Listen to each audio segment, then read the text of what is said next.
Olá!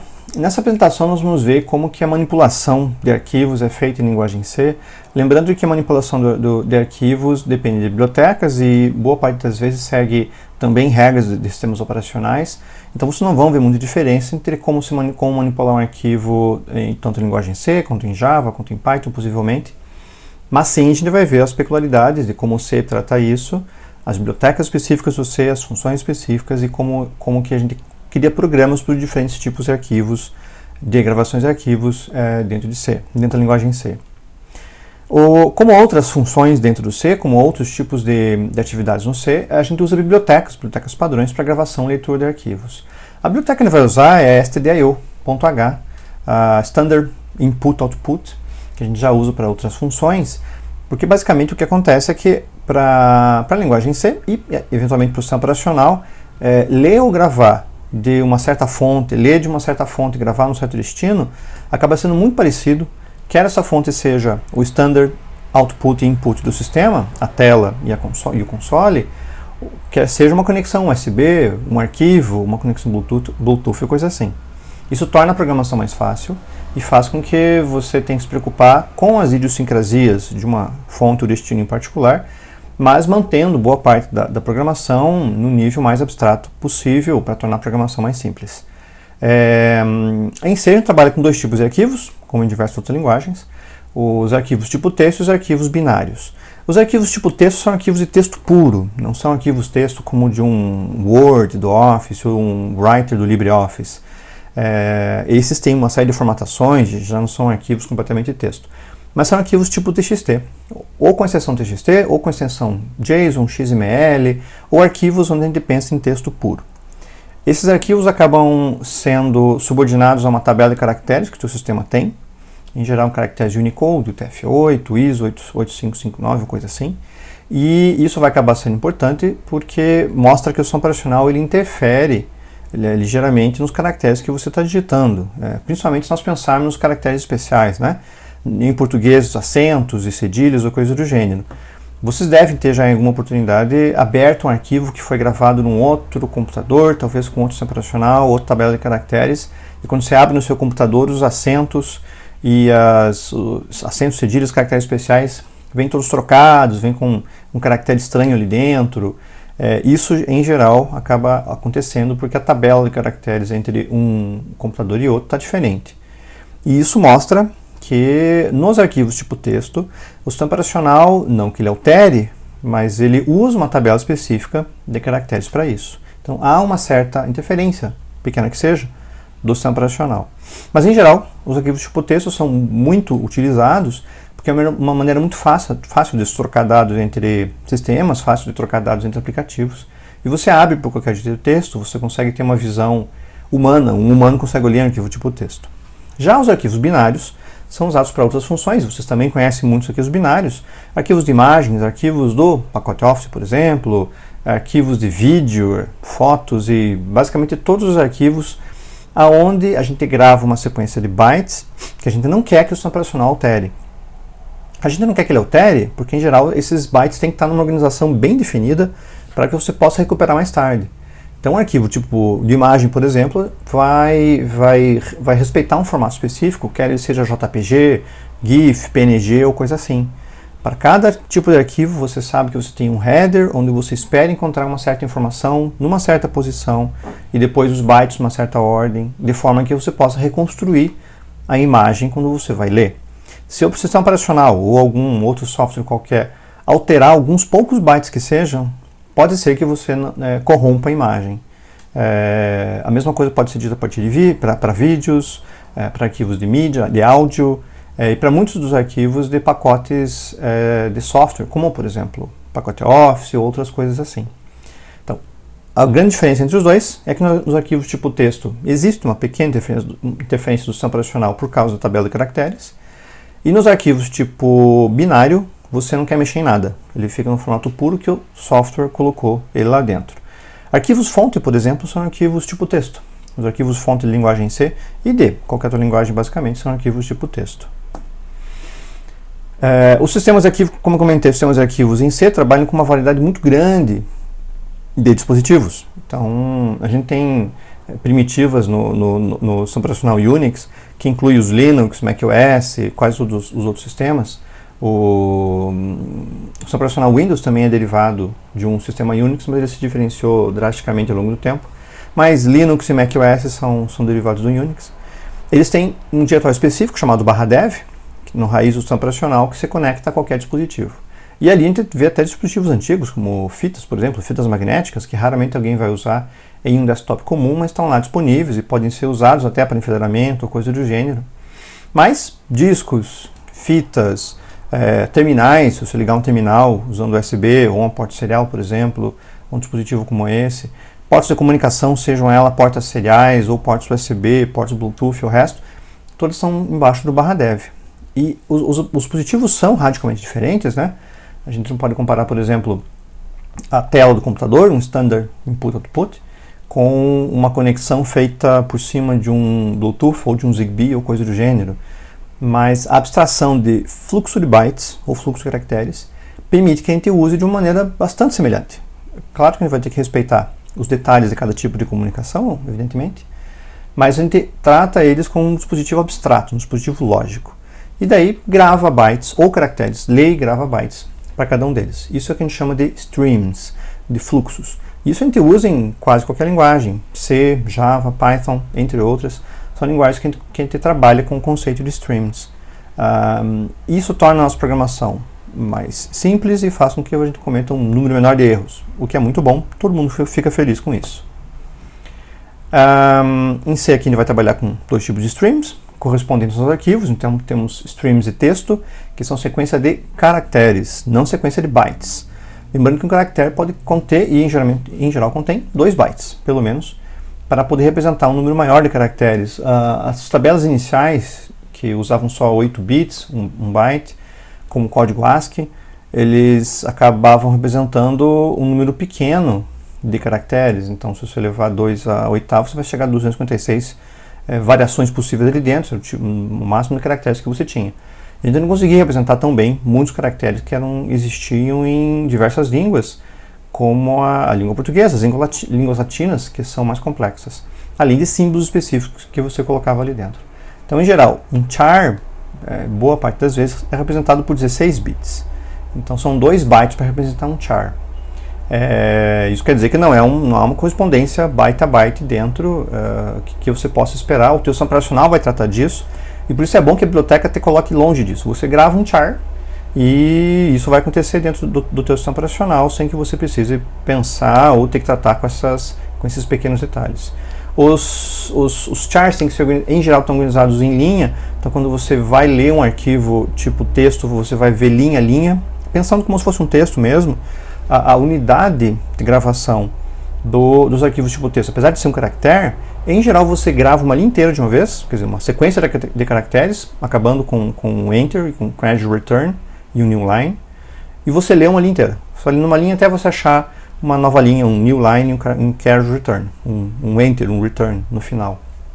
É mais fácil fazer dessa forma. Obviamente não é obrigatório, mas quase todos os sistemas fazem isso. A gente lê linha a linha, grava linha a linha.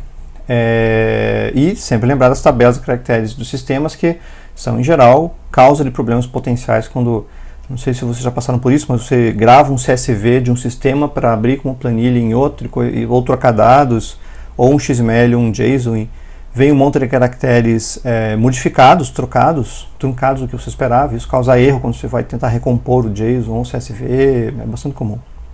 Por outro lado, os streams binários são streams de bytes. E aí você não tem o conceito de uma linha, nada. É só um byte atrás do outro, é um fluxo de bytes e pronto. Porque na realidade você não pode modificar em nada o que o programa está gerando para você. Seja uma imagem, seja um arquivo de áudio ou qualquer coisa assim. Então, no stream binário, a biblioteca de linguagem C não vai tocar, não vai alterar de forma nenhuma o sistema, tampouco o sistema operacional. A gente usa uma série de funções que estão no DIU para poder trabalhar com os arquivos, e as funções são bem específicas e são mais ou menos fáceis de entender. A função fopen, que está aqui, vai abrir um arquivo, a gente passa um parâmetro para ela, que é qual arquivo em particular seria. A gente vai trabalhar com o conceito de um ponteiro para arquivo, um file pointer, semelhante a um file descriptor em outros sistemas também. a gente passa uma referência para ela. Essa referência vai conter o nome do arquivo, evidentemente, que está gravado no sistema de arquivos do sistema operacional. Vai incluir um modo de como é que você quer abrir esse arquivo. Você abre um arquivo ou para leitura, ou para gravação, ou para append. Então tem diferentes tipos de abertura. O fopen vai abrir então, o fclose vai fechar um arquivo, e é muito importante que você feche um arquivo porque basicamente os sistemas operacionais trabalham com o conceito de buffer. Quase nunca você vai gravar um byte no exato instante quando o teu programa manda gravar. Quando a gente dá um write no byte, no caso aqui um put para o sistema operacional, não é naquele exato instante que ele vai acionar, por exemplo, a cabeçota de gravação de um disco rígido para colocar alguma coisa lá dentro. Ele não vai fazer isso porque é muito lento gravar byte a byte. E o disco é mecânico. A gente pode pensar em SSDs também, mas vamos pensar em um disco mecânico que é mais lento ainda. Então o que acontece é que o sistema operacional ele vai armazenar no espaço de transferência, num buffer, no espaço de armazenamento intermediário, um conjunto grande de bytes. Quando ele chega a um limite onde ele acha que é eficiente já gravar tudo aquilo de uma vez, então ele vai até o sistema operacional e pede para que ele grave todos aqueles bytes de uma vez só. O tamanho do buffer e questões assim depende das otimizações do sistema, dos timeouts, né, quanto tempo você leva para gravar e coisas assim. Mas fato é que nenhum sistema vai, a hora que você dá um put, dá um write de um byte, ele vai lá gravar aquele único byte. Ele vai esperar chegar a um certo número, então gravar todos eles. Dessa forma, se você simplesmente encerrar o seu programa, sem dar o que a gente chama do close aqui, o close é bastante importante, vou fazer um círculozinho nele, assim, só para ressaltar essa importância. Se você só encerrar o programa, talvez tenham coisas num buffer que não foram devidamente gravados no sistema. Dependendo do tipo de sistema, talvez o ponteiro do arquivo não esteja devidamente colocado, coisa assim. Então, sempre feche um arquivo antes de você sair do programa. Se você não fechar, pode ser que você perca alguma coisa e pode ser que o arquivo, dependendo do tipo dele, seja corrompido. Então é como vocês ouviam quando eram pequenos das mamães e papais de vocês. Se abriu uma porta, fecha aquela porta. Abriu uma gaveta, fecha aquela gaveta. Abriu um arquivo, fecha o arquivo. Para você gravar, uma vez que você tem o seu arquivo aberto, para você gravar caracteres, você usa o putc e o fputc, que vão gravar caracteres, tem algumas pequenas diferenças, nós vamos ver depois. E para ler, o getc ou o fgetc. Ele lê um caractere por caractere, grava caractere por caractere, tem outras funções que são um pouco mais otimizadas, como a gente vai ver em sequência. O fseek vai posicionar o arquivo num byte específico, você sabe em qual byte você quer, você dá essa posição, ele vai posicionar o leitor naquele em particular. Assim que você abre um arquivo para leitura, ele está antes do primeiro byte, né? Está na posição 0 do arquivo. Você vai dando gets, ele vai lendo caractere para você. Mas se você sabe numa posição específica, quando você quer começar a ler, você pode deslocar o arquivo para aquela posição e começar a ler dali. Ele acaba tendo um acesso mais fácil. E, na realidade, a gente consegue, em vez de gravar só um caractere, gravar basicamente o conjunto deles. Em geral, uma linha inteira, né? Então, o fprintf e o fscanf gravam e leem conjuntos inteiros de caracteres. Em geral, uma linha inteira. fscanf vai indo até achar o fim de linha, o fim do arquivo. Isso torna mais prático a leitura, obviamente, que você, de novo, reaproveita melhor os buffers, vai carregando de linha por linha, e em geral é nesse formato que os arquivos estão, né? Se qualquer um de vocês já abriu um arquivo XML ou JSON ou um arquivo TXT, sabe que a linha em geral é a unidade a unidade mínima dentro do arquivo em particular. Tem algumas outras funções, como o FOF, que retorna para você um true ou false, -1, se por acaso o fim do arquivo está disponível. O ferror detecta erros, você pode sempre verificar o ferror para saber se tem algum erro lá dentro, e se tiver um erro, verificar na tabela qual o código do erro é. O rewind volta para o início do arquivo, então você está lendo, dá um rewind, ele volta para o byte 0, você começa a ler novamente. O remove apaga um arquivo e o fflush descarrega buffers intermediários. O fflush é interessante porque se por acaso existe um risco do seu programa ser interrompido de uma forma frequente e que você não possa controlar, talvez exista o problema de você não chegar ao final do arquivo em particular, ou porque o teu arquivo fica rodando ad infinitum, aquele arquivo que fica rodando o tempo inteiro. e pode ser que simplesmente o sistema caia, ele não consiga se recuperar, ou porque existe um risco muito grande de alguma coisa acontecer, está rodando no embarcado, IoT, coisa assim. Então, de tempos em tempos, você pode dar um F-flush, que você pede para o sistema para ele fazer uma descarga dos buffers que estão lá colocados. Lembra do close, do F-close? Então, se você der F-flushes frequentes, a ausência do close pode ser menos drástica. Nunca 100% garantido, mas talvez você tenha um pouco mais de sucesso ali. Os tipos que nós vamos usar, basicamente, é o tipo file, que é um ponteiro para o arquivo. Ele sempre vai ser um ponteiro. Vai ter um asterisco ali para mostrar que ele é um ponteiro para uma posição na memória onde aquele arquivo vai ser simbolizado.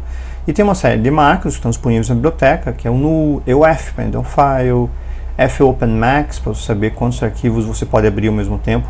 Quase todos os sistemas operacionais limitam quantos arquivos um programa em particular pode abrir. E a gente vê isso em diversas ocasiões. Esses limites eventualmente são muito grandes, mas dependendo do que você está fazendo com arquivos, pode ser que você chegue até esse limite, ou você tem que consultar esse fopenmax para saber quantos arquivos você pode abrir. O seekset, seekcur, seekend, para você trabalhar com a busca dos bytes ali dentro, verificar se pode fazer isso. E para abrir um arquivo, a gente usa a função fopen, abrindo esse stream, na verdade vai ser um arquivo. E como é um tipo file, um ponteiro tipo file, a gente passa alguns parâmetros para ele que, para arquivos em disco, vão ser o nome do arquivo que está aqui e qual é o tipo de abertura do arquivo. O tipo de abertura, o modo de abertura, para você saber como você vai, quais operações você vai fazer no arquivo previamente. O sistema operacional e as bibliotecas precisam disso para que você já possa conectar digamos, as funcionalidades para o seu programa. Então, o modo padrão é para arquivo texto, né? Então, o R, W e A é para leitura. R para leitura, você está lendo um arquivo, reading. O W para criação e gravação, writing. O W é particularmente perigoso nesse caso aqui, porque ele vai abrir um arquivo para gravar do zero. Se o arquivo não existir, ele cria para você. Se ele já existir, ele mata o arquivo e começa do zero novamente. Então, se você mandar abrir para gravar um arquivo já existente, você perde a informação que está lá.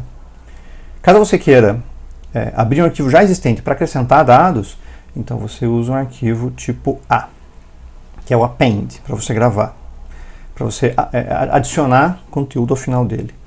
Se você for pensar em fazer um editor de textos, por exemplo, você vai acabar sempre usando R e W, porque na leitura você lê o arquivo inteiro, e na gravação você grava o arquivo inteiro novamente, né? Mas alguns programas podem precisar só anexar, apendar, colocar dados ao final do arquivo. Então esses são os três modos, R, W e A.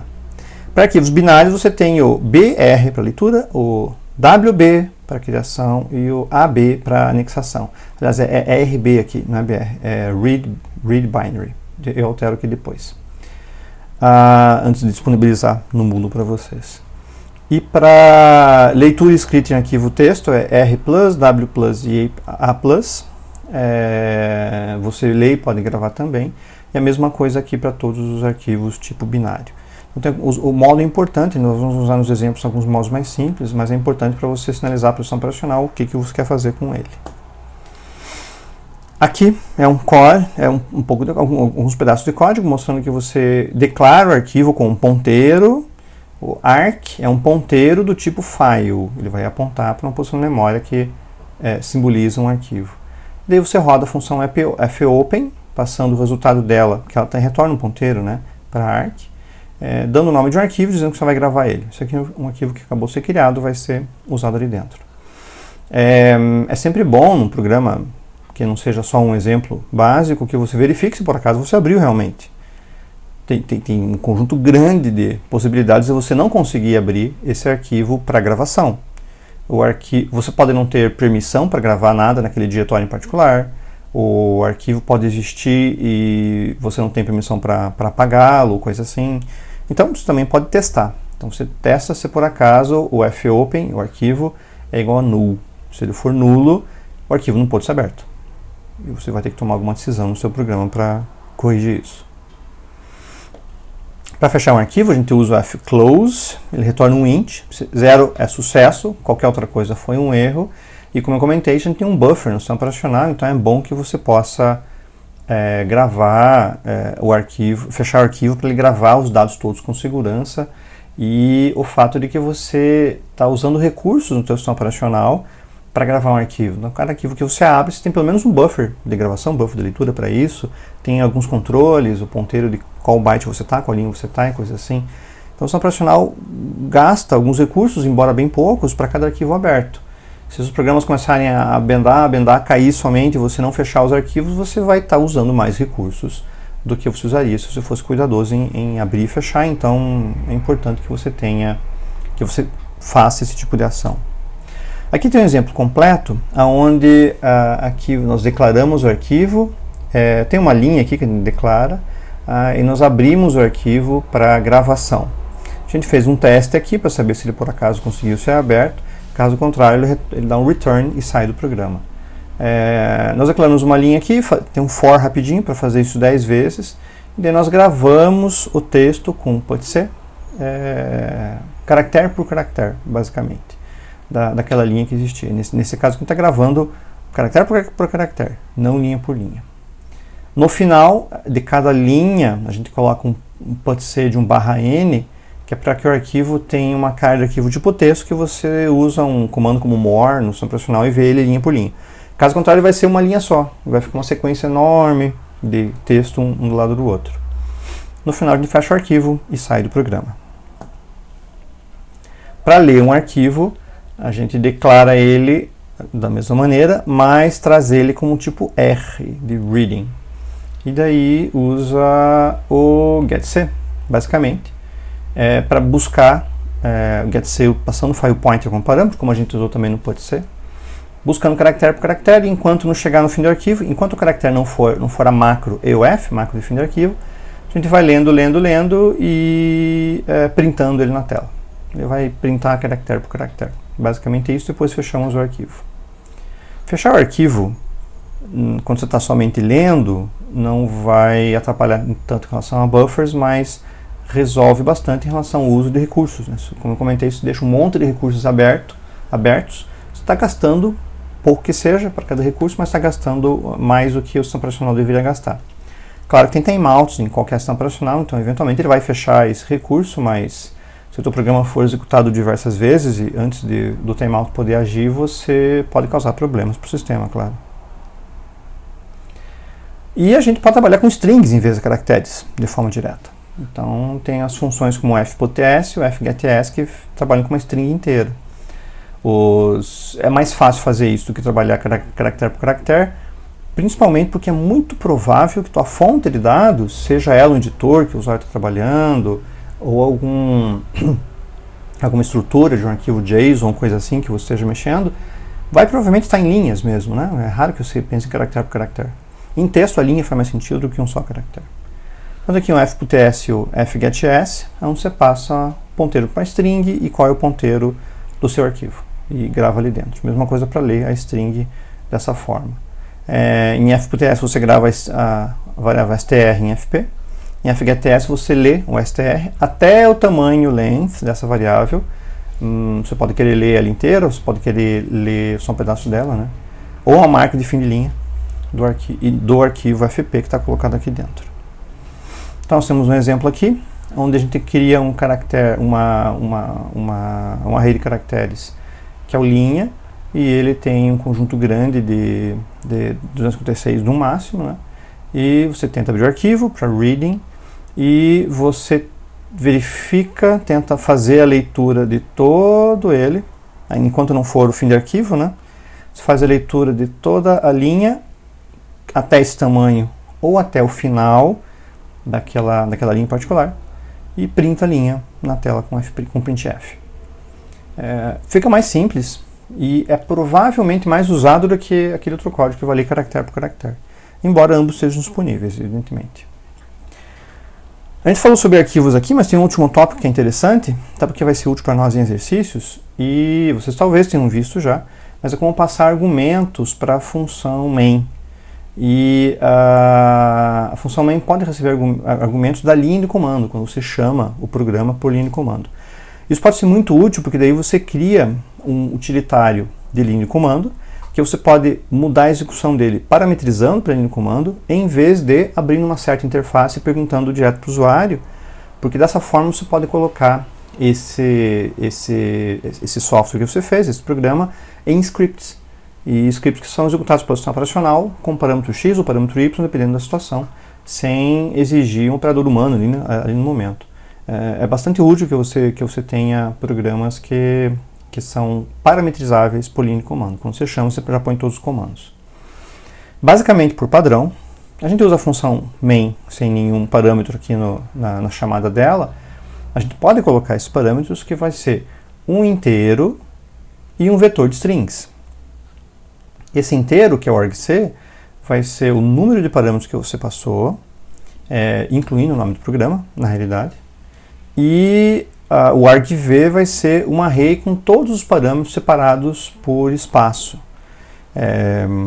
Se o teu parâmetro precisar de espaços no meio, por exemplo, você quer passar um nome completo, você pode colocar ele entre aspas, que daí ele é considerado como um só, né? Isso é comum para parâmetros de linha de comando e sistema operacional. Então, o argc é o número de parâmetros e o argv são os parâmetros como strings. Daí você pode buscar, descobre que ele recebeu 2 parâmetros, por exemplo. Um deles é o nome do programa, mas tem um parâmetro adicional ali, que está no argv1. Você pode começar a buscar dali para frente para ver o que tem de parâmetro disponível. Nesse exemplo pequeno, a gente tem o argc e o argv aqui declarados. A gente printa o número de parâmetros no argc e então imprime todos eles, né? Faz um for que rode por cima de todo o argc para mostrar parâmetro por parâmetro. E a gente vai usar isso também em exercícios, porque é bem fácil daí você alterar como o programa funciona baseado em parâmetros de linha de comando. Tudo bem? Espero que vocês tenham visto alguma coisa. Por favor, deixem dúvidas ou questões se for necessário. E até mais.